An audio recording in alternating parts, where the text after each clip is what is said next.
So the Hanoi summit collapsed in what was a dispiriting end to the high-stakes meeting between the leaders of North Korea and the U.S. Let's get some expert analysis on the summit from Go Myong-hyun, research fellow at the Asan Institute for Policy Studies, who joins us, I'm happy to say, in the studio this morning. Thank you for being here.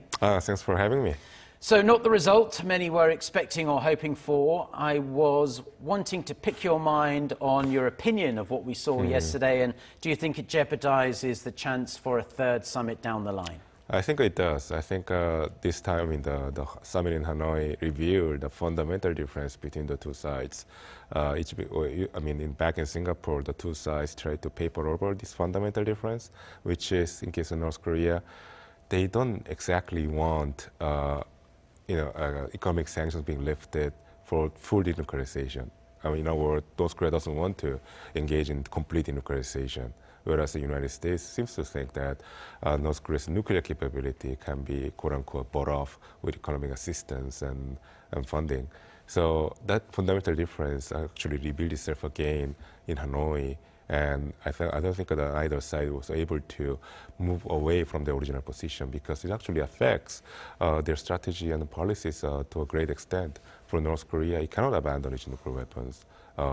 They can, give up partially some of its nuclear capability and nuclear infrastructure that was indicated by the statements given by not just by Kim Jong-un, but also by the Foreign Minister Lee Young-ho and the Vice Minister Choi Sun-hee in this ad hoc press conference that they gave in the wee hours in the morning in Hanoi. And for President Trump, I think President Trump really needs to get something concrete after just having had a symbolic agreement in Singapore. This time he had also under pressure to go back home with some material advance in terms of denuclearization. So I think that's the reason why these two sides couldn't really agree on anything, and the deal fell apart. So I think at this moment we are going back to back to the drawing board, I would say. They have to fundamentally redesign their approach towards the negotiations. I think this top-down approach that President Trump seems to prefer, because he can stamp his own personal touch in the entire process, is backfired on him. Had this been managed by the working level and then resolved all these major differences beforehand, then he wouldn't have suffered this major diplomatic faux pas and losing American credibility in the process. So I think from now on, the United States should engage in this process in a more traditional sense, using the working level staffers, such as Special Representative Steve Biegun, to have more authority, and then have a more concrete results before going to a summit. Well, there are some people who say that at the working level, North Korean officials say they can't agree to anything without Kim Jong-un's say-so anyway. So perhaps it's at some point you do have to reach out to the man in charge, but we'll see how it ends up panning out. Now, President Trump said he had to walk away as both sides failed to agree on lifting sanctions. The U.S. very firm on not doing so until real concrete commitment on denuclearization. A number of people have praised him for doing that, showing the North clearly that he's not some doormat that can be walked over. Even some of his critics have said that was probably the right call. In your view, was it in Washington's best interest to pull the plug on this summit early? Well, that's the least they could do at the moment. North Korea actually called for a really high price for an existing and well-known, even like a less useful nuclear facility that they have. They tried to put icing on the cake by saying that this is a very complete facility or something. But at the end of the day, it just represents a small portion of North Korea's overall gigantic, presumably, nuclear infrastructure. So I think President Trump went into Hanoi with the expectation that he'll have a deal, no matter how small. But then I think North Korea came out with a very strong and I would even say rigid negotiating position. But then at the same time, you might say that President Trump's response to such a rigid negotiation position from North Korea was right. But in my opinion, we should qualify that with the information that the United States knew all along that that was North Korean position, even before the Hanoi summit, for 8 months. North Korea kept the expectation of giving up a nuclear facility at Yongbyon. That was very clear from the beginning. I think the United States had had miscalculated that North Korea's attachment with this idea of Yongbyon will be the last and most that they could give out, because they are thinking that North Korea was just using this narrative, that or an argument to somehow like up the ante. But it turned out to be wrong. North Korea is very rigid about this, very strict about the fact that it doesn't want to give up other key facilities here. And I think that's going to set the tone for the second stage of negotiation with the United States, whether if that really takes place again. As we just reported earlier in this newscast, both Washington and Pyongyang have come out of this summit saying different things were said between the two delegations, and namely the leaders themselves. Trump saying that Kim wanted all the sanctions lifted, and then North Korea's foreign minister coming out late last night at this so-called press conference saying that they only wanted partial sanctions relief. I believe it was 5 out of 11, something like that. According to him, sanctions relief that would help the ordinary North Korean people. Which side are you inclined to believe when it comes to these contrasting stories? Actually, they don't. I mean, they're both right.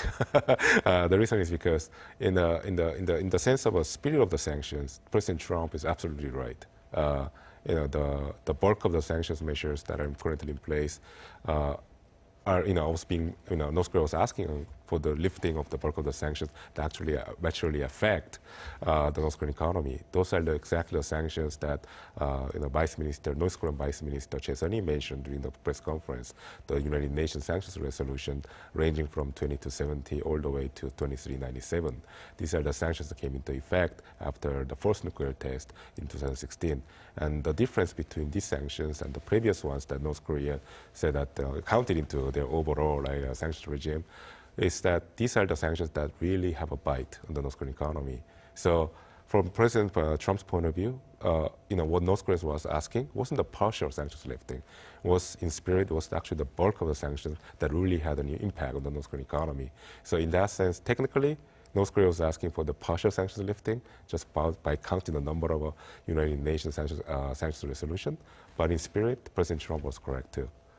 Right, yes. And South Korea's reaction to what happened in Hanoi is one of disappointment. Perhaps they got sucked into the expectation many people were feeling about what might happen in Hanoi.